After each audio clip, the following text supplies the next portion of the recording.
21세기에 있어서 그 어떤 사건보다 큰 사건이 이 전염병으로 각 나라들이 지금 큰 혼잡함, 혼란함, 그리고 공포와 두려움에 사로잡히는 이러한 일을 경험하고 있습니다. 코로나 바이러스 19로 인해서 우리나라뿐만 아니라 전 세계가 지금 고통을 받고 있는데, 그런 일들을 통해서 우리가 지금까지 해오던 모든 삶에 대하여 중지하고 또 우리의 삶을 돌아보게 되고, 또 그러한 것을 통해서 우리의 삶의 가치관의 변화, 그리고 삶의 자세, 스타일의 변화, 이런 것들을 생각하게 되었습니다. 이런 것을 알지 못하고 민감하게 대처하지 못하면 시대에 뒤떨어지는 사람들이 되고, 만약 이것을 잘 캐치해가지고 극복해 나가면 시대를 앞서가는 선도하는 사람들이 되어서 이 시대에 하나님께서 이러한 사건을 통해서 우리를 하나님이 멈추게 하신 그 의미를 깨닫고 감당하게 될 것입니다. 현대인들은 마치 브레이크 없는 차를 몰고 가듯이 이 욕망의 전차를 타고 질주하여 달려가다가 서로 경쟁하듯이 경주하듯이 달려가다가 오늘 하나님께서 이러한 코로나 바이러스 전염병 사건을 통해서 오늘 우리를 멈추게 하고 우리의 인생에 그 모든 쌓아놓은 바벨탑을 흩어버려서 이제 우리가 이제 새로운 삶을 살지 않으면 안 되게끔 지금 만들어 두십니다. 그래서 우리는 이러한 사건을 경험하면서 두 가지, 우리가 무엇을 위하여 살 것인가, 또 하나는 어떻게 살 것인가를 생각하게 되는 것입니다. 먼저 우리가 무엇을 위하여 살 것인가 하는 것이죠. 지금까지 살아온 우리의 삶의 그 모든 삶의 목표, 또 삶의 자세가 잘못되었다는 것입니다. 성경은 우리에게 분명하게 삶에 대하여 목표를 가르쳐주기를 썩는 양식을 위하여 살지 말고 썩지 않는 양식을 위하여 일하며 살라고 가르쳐주고 있어요. 요한복음 6장에 그렇게 말씀하고 있죠. 예수님께서 말씀을 전하실 때 많은 무리들이 예수님을 따랐습니다. 배고픈 사람도 있고 병든 사람도 있고 상심하여 방황하는 사람들도 있었는데, 그리스도를 통해서 소망을 얻고 그에게 응답을 받기 위하여 예수님을 따랐는데, 그들이 따르는 가운데 이제 가장 기초적인 이 생존에 대한 먹고 생활할 수 있는 것이 너무 없어가지고 그 굶주린 백성들이 죽어갈 지경이 되었습니다. 그때 예수님께서 한 어린아이가 가진 도시락, 보리떡 5개, 물고기 2마리를 가지고 그 굶주린 무리들을 배불리 먹이십니다. 굶주린 무리 5,000명을 배불리 먹이고 남은 버린 조각이 12광줄이었는데 주님께서 아무리 배가 불렀다고 함부로 버리지 말고 남은 것을 모으라고 그랬는데 모아놓은 게 12광줄이라고 그랬습니다. 오병이어의 기적의 사건입니다. 그런데 주님께서 그걸 먹고 배부른 무리들에게 주님이 하신 말씀이 뭐냐면, 너희가 썩는 양식 먹고 하루면은 뒤로 다 이제 썩어서 버려지는 이 먹는 썩는 양식을 위하여 너희 삶의 목표를 정하고 달려가면 안 된다. 그러면서 주님께서 그 요한복음 6장 27절에 썩지 않는 양식을 위하여 일하라 그랬습니다. 그럼 썩지 않는 양식이 뭐냐? 그러면서 주님께서 다시 설명을 해주기를 내가 곧 하늘로부터 내려온 진짜 생명의 떡이다. 그래서 이 떡을 먹는 자는 결코 줄이지 아니하고 영생하게 된다고 말씀하시죠. 요한복음 6장 35절의 말씀입니다. 예수께서 이르시되 나는 생명의 떡이니 내게 오는 자는 결코 줄이지 아니할 터이요 나를 믿는 자는 영원히 목마르지 아니하리라. 예수께서 이르시되 내가 진실로 진실로 너희에게 이르노니 인자의 살을 먹지 아니하고 인자의 피를 마시지 아니하면 너희 속에 생명이 없느니라. 내 살을 먹고 내 피를 마시는 자는 영생을 가지고 마지막 날에 내가 그를 다시 살리리니 내 살은 참된 양식이고 내 피는 참된 음료로라고 6장 53절부터 55절에 계속해서 이야기를 하고 있어요. 그러니까 주님께서 우리에게 떡을 주시면서 이 육신의 떡을 위해서 목표가 최종 목표가 그에 대해서는 안 된다. 먹든지 마시든 우리가 하나님의 영광을 위해 살아야 하는데, 이 우리가 진정으로 궁극적으로 추구하며 일해야 할 그 목표는 뭐냐면은 썩지 않는 양식인 하나님의 말씀, 곧 예수 그리스도가 그 영원한 하나님의 말씀이고 하늘로부터 내린 영원한 생명의 떡인데, 이 떡을 먹어야 영생하는데 바로 예수 그리스도가 그 생명의 떡이 되신다. 그 생명의 떡이 되어서 그의 살을 우리의 참된 양식으로, 그의 피를 우리에게 참된 음료로 해서 주어서 주기 때문에 그 예수 그리스도로 말미암아 우리에게 주어지는 참된 양식인 그의 몸, 그리고 그의 피를 통해서 우리가 주는 참된 음료를 우리가 마시고 영생하도록 이것을 위하여 오늘을 살아야 한다고 주께서 우리에게 가르치고 있다는 것이죠. 그래서 주님께서 우리에게 기도할 때도 그냥 기도하라고 그렇게 너희는 이렇게 기도하라고 우리가 주기도문을 가르칠 때 뭐라고 말씀하시느냐 하면은 오늘의 일용할 양식을 주옵시고, 그래서 주님은 공중에서도 먹이고 들의 뱃가봐도 다 하나님이 입히시는데 구하지 말라고 그랬는데 왜 오늘의 일용할 양식을 달라고 기도해라고 그랬을까요? 그것은 땅에 있는 썩는 양식을 달라고 기도하라 그 말이 아니고, 이 썩지 않는 양식이 하나님의 양식을 오늘 가지고 우리가 영생하도록 살 수 있도록 오늘의 그 일용할 하늘의 양식을 달라고 그걸 기도하라는 것입니다. 그런데 우리가 가만히 한번 생각해 보시기 바랍니다. 과연 내가 어떠한가? 오늘을 사는 나의 삶은 어떠하느냐 하는 것이죠. 오늘 내 삶이 하루만 지나면 썩어져 이 땅의 양식을 우선순위로 삼고 무엇을 먹을까, 무엇을 마실까, 무엇을 입을까 그것을 염려하고 연구하느라 머리가 돌지경입니다. 그리고 기껏 생각해내는 것이 뭐냐면 죽을 게만 생각한다고 잘못된 생각을 하고 잘못된 결정을 내립니다. 그리고 그것이 이루어지기를 기도하니까 기도가 성령의 역사가 일어나지 않으니까 중언부언하는 거예요. 중언부언, 기도가 안 되는 거예요. 인생이 다 육신의 욕망이라는 이 끝없는 전철을 타고 이 영원히 파멸해 가는 그 삶을 살아가는 이 모습을 보고 하나님께서 안 돼, 그렇게 살면 진짜 죽는 거야, 영원히 멸망하는 거야 하고 오늘 우리로 하여금 멈추어서 생각하고 삶의 방향을 터닝하도록 새롭게 재조정해서 나가도록 하기 위해서 하나님께서 시대마다 사건을 일으키는데 21세기 오늘날 인류의 종말의 끝에 와 있는 이러한 때 하나님께서 그때 처처와 기근과 지진과 온역이 있으리라고 예언하신 말씀처럼 지금 우리에게 온역이 주기적으로 생긴 거예요. 그래서 이 코로나 바이러스 같은 이 바이러스가 우리나라에도 지금 몇 번째입니까? 사스, 신종플루, 메르스, 그 다음에 코로나 바이러스 19. 이게 계속 오잖아요. 앞으로도 올 거예요. 그래서 우리는 멈추어서 생각해야 돼요. 고대 홍수 후에 새로운 인류의 조상들이 그들이 번영된 그 땅덩어리에서 번영을 누리고 살기 위해서 바벨탑을 쌓고 거기에서 평안하고 안주한 그리고 환상적 삶을 살아갈 것을 꿈꾸고 그렇게 준비할 때 주님께서 그거 아니야, 이 땅이 영원한 거 아니야, 그렇게 살아서 너희들이 천년 만년 영원히 살 것 같이 시간과 정리 남배하면 안 돼 하고 지금 주께서 그들을 멈추어서 그들의 삶의 그 모든 그 기초를 흐트러 버리잖아요. 가만히 놔두었다 생각하십시다. 그들의 한 대로 놔뒀으면은 여러분 집 하나 짓기도 힘들어요. 예? 돈으로만 집 짓는 거 아니잖아요. 그래서 집을 지으려면은 시간이 꽤 걸리고 정성도 들이고 상당히 힘듭니다. 근데 이 집 하나 짓기도 그런데 큰 성을 만들어가지고 그 성이 그 큰 홍수에도 떠내려가지 아니할 그 성을 하늘에 닿아서 지으려면 어떻게 되겠어요? 할아버지, 아들, 손자, 증손자 막 해서 몇 대째 갈 줄 모르고 말이죠. 성 짓는 것 때문에. 그거 짓다가 사고 나서 죽고 그거 하다가 다 늙어버리고 맨날 그것만 눈만 뜨면 그것만 할 거예요.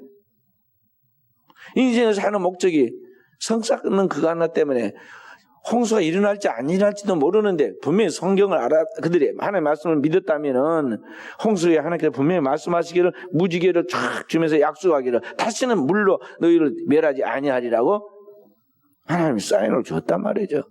그럼에도 불구하고 그들은 하나님 말씀이 없으니까 믿지 않고 한번 트라우마가 생기니까 이 물로 또 떠내려갈까 싶어가지고 큰 하늘에 다다른 성을 쌓자, 대를 쌓자 막 이렇게 했는데 그들의 생각이 상당히 대단히 아주 굉장한 생각같이 보였지만 하나님 보실 때 허망한 생각을 좀 하나님과 사이클에 맞지 않는 그런 사고방식과 삶을 가지고 있다는 거죠. 그래서 그걸 중지시킨 거거든.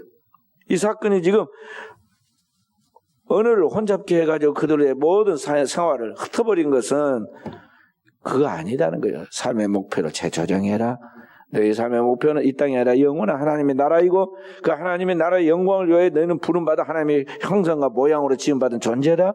언어를 살 때 너희는 어떻게 살아야 하느냐, 무엇을 위하여 사느냐 다시 생각해라. 하나님께서 지금 그들에게 지금 새롭게 생각할 수 있는 기회를 주었다는 거죠. 그래서 고난이 그들에게는 복이었고 흩어짐이 그들에게 복이었고 그들의 삶 속에 지금 당면하는 그런 여러 가지 시행착오와 또 문제들이 사실은 먼 영혼의 차원에서 볼 때 그들에게는 축복이 되었던 것이죠.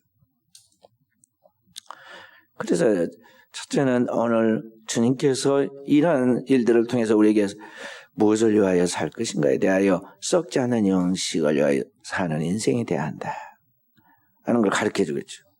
그러면 그 썩지 않는 양식을 위하여 목표를 정하고 나아갈 때 우리가 어떻게 살 것인가를 생각해야 하는데 그것은 너희의 삶이 생활이 예배가 되게 해라 하는 것이죠. 하나님 앞에서 우리 모든 하나님의 형상과 모형으로 지음받은 우리 인생들은 먹든지 마시든지 무엇을 하냐 하나님의 영광을 위해 살도록 지어졌기 때문에 우리는 우리의 모든 생활 속에서 하나님의 영광을 위한 예배의 성공자로서의 삶을 살아서 영생을 얻도록 하라는 것입니다. 사람들은 자신의 도구와 문명의 발달과 그런 문화적인 그런 도구들을 통해서 우리의 삶의 편리함을 찾고 내 육신의 배부름을 추구해 나가면서 그런 것으로 만족해 하고 그리고 자신이 지금 이루는 그런 업적 속에서 평안한 날들을 많이 보내기를 꿈꾸고 있죠. 그래서 오늘날 우리 21세기 지금은 문명과 문화가 발달하고 모든 환경이 발달하고 미디어의 발달로 인해서 불편함이 많이 없어졌죠. 그래서 결과가 어떻게 됐나요? 밤이 일어나지고 집에만 들어가면 TV 틀어놓고 있고 멍하니 TV 프로그램 따라서 웃고 울고 머리가 띵하게 아플 때까지 그거 쳐다보고 있죠. 현대인들은 머리가 TV 보고 머리가 아파하고 아스피린 많이 먹는다고. 또 밖에 나오면 뭐예요? 밖에 나오면 손에 들고 있는 컴퓨터 이거 TV도 되는 이 스마트폰을 탁 쳐다보느라 얼마나 집중하고 열심히 보는지 앞에서 사람이 언제 차가운지 모르고 막 다 갑니다. 앉아도 쳐다봅니다. 얼마나 이거만 쳐다보고 있더니 목 디스크가 다 걸려가지고요. 뒤로 목을 제치고 운동을 못해요. 목이 아파서. 전부 다 현대인들.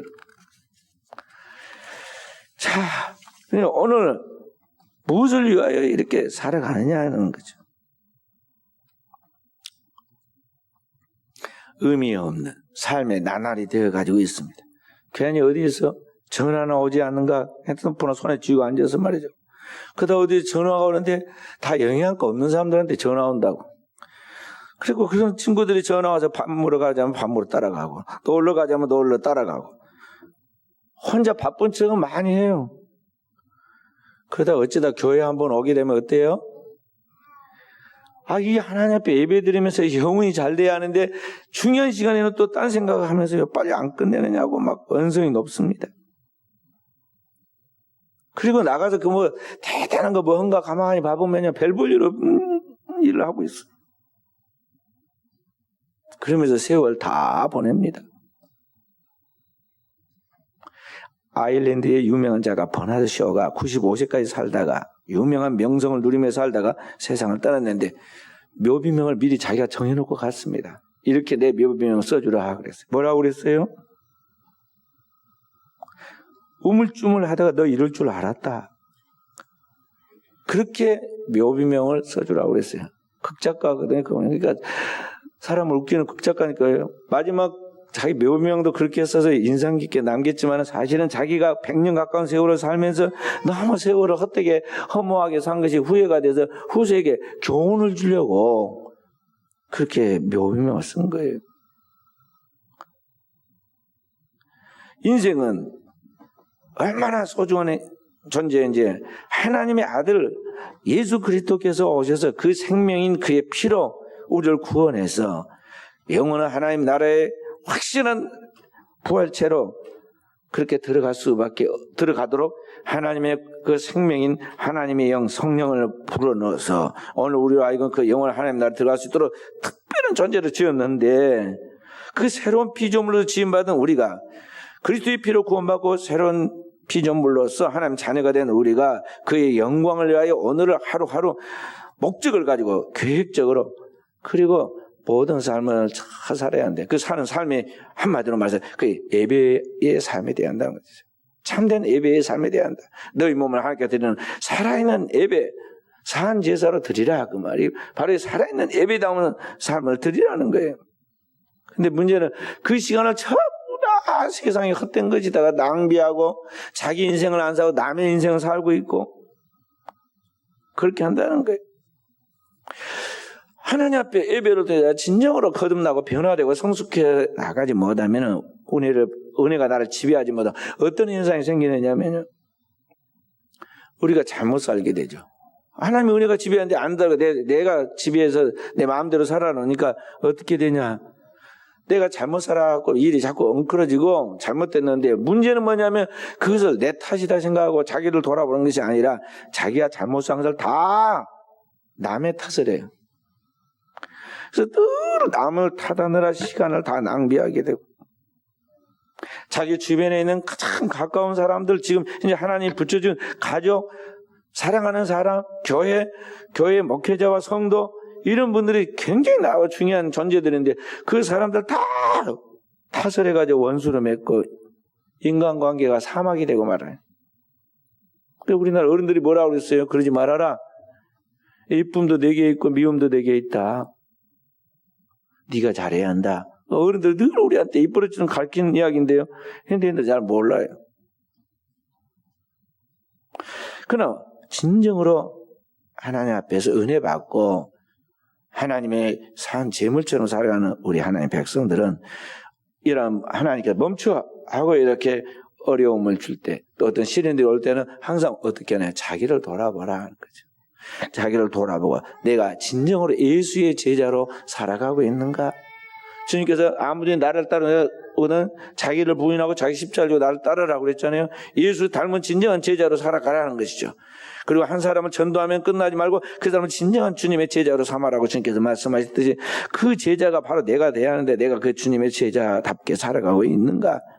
하나님의 형상과 모양으로 지음받은 내가 하나님의 열매를 맺는 그러한 사람으로 영적 성장을 이루어가고 있는가. 자기를 돌아봐야 돼요. 갈라디아 4장 19절에 사도 바울은 내 안에 그리스도의 형상을 이루기까지 내가 해산의 수고를 한다고 그랬어요. 사도 베드로도 베드로후서 3장 18절에 우리 주 예수 그리스도와 그를 아는 지식에서 자라가라 그랬단 말이에요. 자라가라. 성장하라는 거예요. 그래서 우리는 인생을 살아갈 때 모든 걸 하나님 앞에 배우려고 그래야하고 이 배우는 자세로 나가야 돼. 그 영적 신앙의 절정의 배움의 시간이 어디냐면 예배예요. 그래서 예배의 성공자가 돼야 할 이유가 거기에 돼.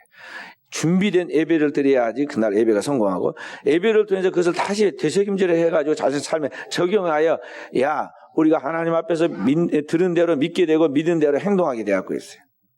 그러니까 믿고 삶으로 실천되어가는 이 두 가지가 조화를 이루려면 바로 그런 과정들이 필요하다는 거죠.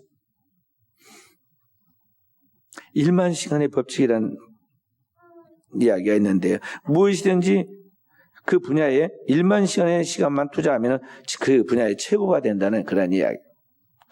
그러니까 오늘 우리의 신앙생활에 나가는 것도요. 정말 집중해가지고 1만 시간을 투자하듯이 하나님의 깊은 영성을 쌓아야 돼요. 성경 보면 에녹 같은 사람은요. 다 900살 넘게 살 때 300년 남짓 살면서도 완전히 하나님 앞에 인정받아가지고 완성품이 돼가지고 그냥 산채로 들림받았어요. 엘리야도 죽음을 보지 않고 하나님 앞에서 절정의 순간에 하나님이 그를 데리고 가셨죠. 엘리야보다 갑절이 영감을 구해서 받았던 엘리사는요. 그렇게 하지 못하고 갑절이 영감을 가졌음에도 불구하고 그는 나중에 보면은 늙어서 병들어 죽었어요. 얼마나 그에게 영역이 충만했던지 죽은 송장 뼈다귀가 묻혀있는 그 엘리사의 묘지를 모르고는 사람들이 전쟁하다가 적장 모압 사람을 잡아 죽였는데 어디 버릴 데가 없어가지고는 그 엘리사의 묘지인지도 모르고 그 뭐 그냥 굴 있으니까 내 던졌더니 그 죽은 송장이 엘리사의 뼈에 몸에 딱 닿자마자 벌떡 일어나서 살아갖고 나왔다고. 성경 그런 얘기 나와. 얼마나 지금 죽었음에도 불구하고 그게 아직도 영적인 그런 것들이 남아있는 걸 보여주죠. 예수님의 제자들도 다 젊은 날에 하나님과 함께 열정적으로 신앙생활을 하고 그 영성과 영력이 충만해서 순교의 자리에 두려움 없이 나아갔고 하나님 앞에 쓰임을 받았잖아요. 그래서 그대로 요한계시 22장에 보면은 새 하늘과 새 땅과 새 예루살렘이 나오는데 거기에 12제자가 그 성전의 기초가 되었고 나오죠. 요한계시 21장에 나옵니다.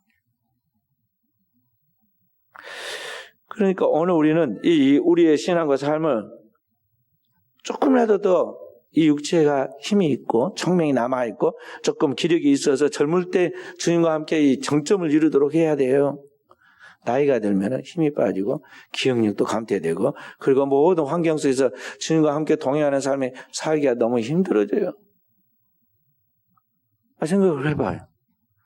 앉았고 일어나려고 하면 아이고 누웠다가 이제 몸만 뒤척이려다가 끙 그러고 막 이런 몸뚱이를 가지고 무언적이고 뭐 해외 선교를 나가며 주님의 복음을 막 나가서 저기 막 열정적으로 전하다 순교당하겠어요. 그죠? 금방 자고도 조금만 자면 몸이 다 기력이 회복되고 기억력이 촉촉히 남아있고 입술이 딱딱하게 굳지 않고 이 발음이 정확하게 나가고 그럴 때 사람들 다 사모하고 부러워할 수 있는 그 젊음이 남아있을 때 그때 먼저 하나님 나라 의를 구하여서 주님의 쓰임을 받아야 하는데 우리는 세상에서 다 시간과 정력을 낭비해가지고 팍 찌그러지고 완전히 그냥 이제 이상기 된 다음에서 뭐 주님을 위해서 쓰임 받겠다고 선교로 나가겠다고 그러고 뭐 어디 하나님이 할 때 없을까 그렇게 생각하지만은요 모시고 다니기 또 불편하다니까요. 내 한 몸도 지금 뭐 일하기 힘든데 누구를 모시고 다니겠어요. 그러니까 하나님 앞에서 쓰임 받을 수 있을 때 최선을 다해야 돼.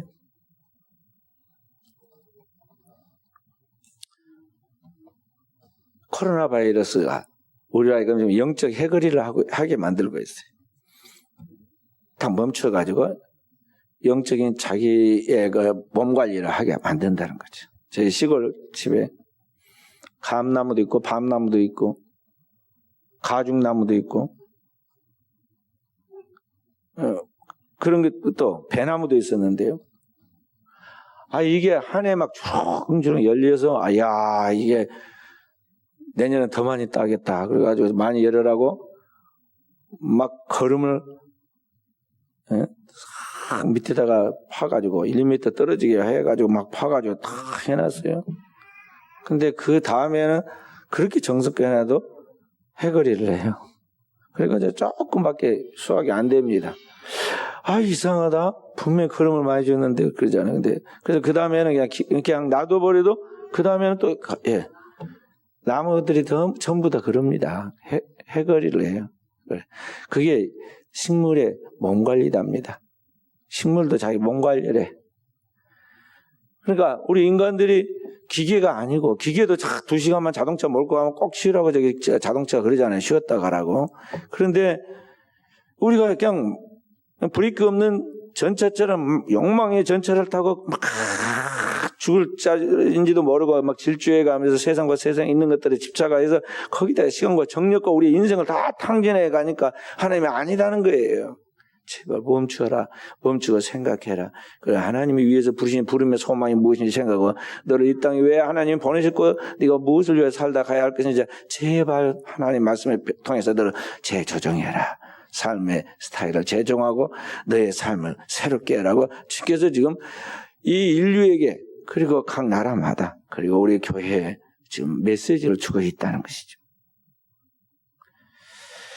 그래서 우리는 이러한 때에 이 고난의 때에 우리는 깊이 생각해 봐야 돼요. 교회는 모이는 교회가 있고 흩어지는 교회, 성교적인 차원에서 두 가지 특성이 있어요. 하나님이 처음에는 우리를 모이게 만듭니다. 수고하고 무거운 짐진 자는 다 내게로 오라. 나를 따라오면 너희를 세상 사람 낚는 어부가 되게 해주겠다. 그리고 우리를 부르시죠. 그리고 하나님 앞에 영적 성숙이 이루어져서 훈련시키고 난 다음에는 그 다음에 가기 싫어도 하나님이 흩어가지고 우리를 보냅니다. 너희는 가라. 가서 모든 족속으로 제자로 삼아 아버지와 아들과 성령 이름으로 세례를 주고 내가 너희에게 분부한 모든 것을 가르쳐 지키게 하라고 보내죠. 이렇게 모이는 교회에서 흩어지는 교회를 하나님께서 우리를 이제 사용하시는데, 근데 문제는 우리가 그냥 여기가 좋사오니 하고 맨날 교회 안에만 갇혀 있고, 교인들 그 생활하는 거기에 안주하고 있고, 이왕이면 큰 바벨탑 쌓듯이 말이야, 큰 교회, 큰 규모에 그런 데만 가려고 하고, 작은 교회는 외면을 해요. 동네 가게는 안 가고 전부 다 백화점으로만 가잖아요. 근데 요새 이제 하나님이 흩어버렸어요. 흩어가지고 지금은 이제 가치관이 완전히 바뀌었잖아요. 앞으로 이게 회복 안 됩니다. 계속 그런 상태로 할 거예요. 서구의 교회들이 이런 경험을 이미 많이 했어요. 근데 우리 한국 교회는 그 경험을 이제 하고 있는 것인데요. 그래서 우리는 이러한 때 신앙과 삶을 재조정해야 돼요. 누가복음 16장 이야기를 아까 오전에 좀 말씀드렸는데요. 거기 나사로와 부자 이야기가 나옵니다. 천국과 나사로, 거지 나사로 나오고 지옥 간 부자, 이름 없는 무명의 사람 이야기가 나와요. 천국 갔으니까 얼마나 자랑스러워요. 그래서 그 이름이 생명책에 기록되었으면 나사로라고 했는데, 그 부자는 땅에서 유명한 사람이 이름이 분명히 있을 것인데 그 사람은 지옥에 갔기 때문에 하나님의 인격을 존중해서 이름을 안 썼고, 지옥 간 사람이 뭐 이름이 뭔 필요가 있겠어요. 그래서 하나님께서 주님께서 발표를 안 해줬어요. 어찌됐든 거기 지옥 간 사람과 천국 간 사람이 있는데, 나사로는 왜 천국 갔어요? 응? 어떻게 잘 살아서 그래서 천국 간 거 아니에요. 또 거지니까 천국 간 거예요? 그럼 다 거지 돼야겠네. 그 다음에 부자는 다 지옥 가는 거예요? 그러면 절대 부자 안 되고 돈 없어가지고 이제 하나님 일도 아무것도 못 하겠네요. 왜 천국과 지옥 가는가? 거기에 성경에 분명하게 우리가 가르쳐주고 있어요. 그거 뭐냐면은 그들의 삶이, 천국과 지옥을 가려는 삶이 이 땅에서 그들이 살아갈 때 그들이 가지고 있는 가치관의 차이 때문에 한 사람은 천국 가고 한 사람은 지옥 갔어요. 한 사람은 어떤 가치관을 가졌냐면 항상 나사로 내 자신이 아니라 나를 창조하고 지으신 하나님, 그분 중심에 그분의 말씀을 따라 살려고 하는 정신을 가지고 있었다는 거죠. 하나님 중심의 삶의 가치관을 가졌어요. 또 한 사람, 부자는 뭐냐면 자기가 그렇게 좋은 환경과 조건을 가졌는데 그는 이 땅에서 삶의 중심이 자기가 돼가지고 자기를 위해서 사는 자기 중심의 삶을 살았다는 것이죠. 그래서 한 사람은 천국 가고 한 사람은 지옥 간 거예요. 인간은 근본적으로 모든 사람은 죄를 범해 하나님의 영광에 이룰 수 없는 거지도 죄인이고 부자도 죄인이야. 근데 부자가 뭐 살인을 했다더라. 그 총을 가지고 말이야 조준해가지고 수십 명을 사살해가지고 지옥에 갔다. 그런 말 없어. 이 땅에 살아간 동안 어떻게 보면 좋은 일 많이 했다고요. 왜냐하면 매일 잔치해가지고 주변 사람들 다 먹이고 돌봐줬으니까 좋은 것도 많이 한 것처럼 보여요. 그리고 멋지게 사는 인생처럼 보입니다. 근데 왜 지옥에 가느냐? 그 모든 것이 자기를 위해서 산 거예요. 가치관이 자기중심적이었다는 것이죠. 나중에 부자는 막 아브라함 앞에서 변명하기를 자기가 이 땅에 그렇게 살고 있을 때 지옥이 있으니까 절대 그렇게 살면 안 된다고 누군가 경고를 해줘야 하는데 자기한테 그런 경고나 지시를 주어지지 않아서 이곳이 오게 되었다고 탓을 하잖아요. 그리고 자기 집에 나와 똑같은 형제가 5이나 있는데 제발 그들은 이곳에 안 와야 하니까 나사로를 다시 보내서 그들에게 경고해주면 그들이 놀라가지고 잘 믿어서 천국 갈 것이라고 그렇게 아브라함을 설득하니까 아브라함이 뭐라고 그래요? 아니다. 살아있는 동안의 일상의 생활 속에서 정상적인 신앙생활을 통해 교회에서 목회자를 통해서 하나님의 말씀을 배우고 그 평상시 신앙생활을 정상적으로 하지 않으면 아무리 죽었다 깨어난 나사로가 깨어나듯이 깨어나서 간다 하더라도 믿을 것 같으냐? 안 믿는다. 그리고 한번 끝난 것은 영원히 끝나는 것이지 죽고 난 다음에 뭐 천국과 지옥으로 왔다 갔다 할 수도 있는 것도 아니고 죽은 자가 다시 살아나서 제2의 기회를 갖는 것도 아니다. 탁 아브라함이 냉정하게 잘라버리죠. 그러니까 인간이란 살아있는 동안에 어떤 가치관을 가지고 오늘을 사는가가 천국과 지옥을 결정짓게 되는 거예요. 그리고 한번 가치관이 정립이 딱 돼가지고 살아가는 사람은 안 바뀐다. 죽어도 안 바뀌어. 한번 공산주의야. 끝까지 공산주의자야. 한번 자유를 맛보고 민주주의 생활 속에 사는 사람은요, 절대 공산주의에 안 남아있습니다. 탈북에 나와요. 그래서 북한에서 지금 2,700만 정도 되는데 말이죠. 우리나라에 지금 탈북해갖고 우리나라 들어온 사람은 3만 명이 넘잖아요. 그 3만 명 중에 벌써 국회의원도 나와보고 우리나라에 제일 돈 많은 사람들이 산다 노른자 땅이 강남에 국회의원이 나왔잖아요. 이제 앞으로 이제 탈북자 더 많아집니다. 고위급의 탈북자도 많아져요. 왜냐면 진짜 저기가 살만한 데구나. 이게 샘플을 보여줬거든. 안 바뀌어져. 사람의 가치관이라는 것은요, 한번 형성되면 안 바뀌는. 마치 그림을 완벽하게 그려 나오고 나면요, 이거 뭐 바꾸기 어려워요. 그거 똑같은 거예요. 자, 그래서 오늘 우리가 지금 살고 있는 내 삶의 모습을 보라는 거죠. 내가 어떤 삶을 살아가느냐 하는 거죠. 오늘 우리 자본주의 사회 속에 살아가는 우리 현대인들은 너무 자기 중심적이고 개인주의적이고 이기적이고 탐욕적이죠. 자신이 우상이 되고 자신이 신이 되어가지고 자기 생각대로 하고 안 되면 끝이에요. 절대 남의 말도 듣지 않고 다른 바꾸지 않으려고 그래요. 그런데 문제는 뭐냐면 이 땅에서만이 문제가 아니라 이대로 가면 절대 돌아올 수 없는 영원한 지옥의 형벌로 떨어지게 된다는 거죠. 영원히 후회할 수밖에 없는 끝없는 후회만 남는 아무리 울부짖어도 다시는 제2의 기회가 주어지지 않는 그곳을 각오만다는 거죠. 그래 하나님이 얼마나 안타까워요. 한 영혼이 천하보다 귀한데 그렇게 살면 안 된다는 걸 가르쳐주는 거야. 자꾸 보여주는 거야. 자 봐라, 가족 중에서 누가 죽었지? 내 동료 중에 누가 죽었지? 자 봐라, 같은 나라 안에서 저 봐라, 죽는 거 봐라, 연예인 죽는 거 봐라, 저 나라 봐라, 이 나라 봐라 하면서 하는 게 계속 우리에게 지금 사인을 보내주고 있는 거예요. 내 욕망과 탐욕과 열정에 헛된 열정에 그리고 네 나름의 자기 자신에 대한 나르시즘에 빠져있는 너의 우상의 모습을 보라는 거죠.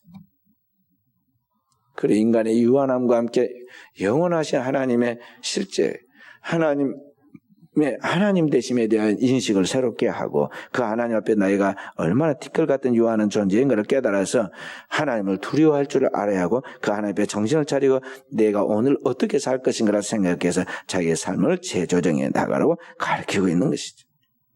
그리고 우리의 모든 교사 중에 최고의 교사이신 스승이 누구냐면 예수 그리스도죠. 주님이 어떻게 사는가 샘플을 보여줍니다. 주님이 이 땅에서 하나님에서 그 본체의 영광을 다 버리고 자기를 비우고 이 세상 죄를 짊어지는 하나님의 속죄의 유월절 어린 양에 대해서 이 땅에 오시고 그리고 이 땅에 있는 모든 죄인들의 죄를 대신하여 자신을 하나님 앞에서 바친 대속물로서 삶을 살아감으로 이 땅에 많은 영혼들을 살게 하신 것 같이 오늘 내 삶도 그렇게 하나님 앞에서 생명을 살리는 대속물로 바치는 삶을 살아라. 그것이 오늘 우리가 매일 하나님 앞에 드리는 예배를 통해서 우리에게 가르치는 지금 진리이고 교훈인 거예요. 그래서 우리 사랑하는 귀한 성도 여러분과 저의 신앙생활과 예배가 굉장히 중요한 거예요. 이 예배를 통해서 은혜를 받고 신앙이 그래도 유지되는데 이 예배를 마귀가 흐트러버리고 방해하려고 얼마나 한지 알아요? 영적으로 방해를 한다고. 많이 경험해 보셨죠? 여기서 은혜 받고 나가면 저기서 싸움 난다고. 은혜를 막 뒤집어 버리려고 사단이 가만두지 않아요. 내가 딱 보면 막 정상이 아니에요. 눈이나 언어나 행동하는 거 보면요. 이게 사탄이 틈을 타갖고 지금 그걸 엎어버리려고 그런 거거든.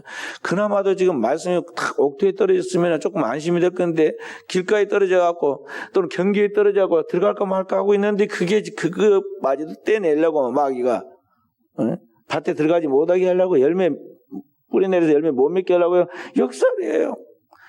예배 때 역사라면 예배 끝나고 나서 역사라고 아니면 또 밖에서 또 역사를 해가지고 하나님의 말씀은 그렇게 귀를 쫑긋했고 들어도 잘 안 들리는데 어디서 뜬금없는 사람들이 하는 말은 풍문 같은 그런 이야기도 귀 속에 쏙 들어와 가지고요. 사람의 심정을 막 흔듭니다. 그렇게 가지고 진짜 하나님이 썩지 않는 양식을 일하라고 그랬더니 말이에요. 세상에 쓸데없는 거 아무것도 아닌 거 가지고 시시비비를 가리고 이러쿵저러쿵 해가지고 하나님이 내게 주신 그 믿음이 너무 큰데 자기는 지금 그 안에 받아들이는 믿음이 겨자씨같이 적다고 지금 하나님의 은혜는 바다보다 더 크고 넓은데 자기 안에 지금 간절한 겨자씨보다 적어. 그나마도 이걸 다 까먹어버려요.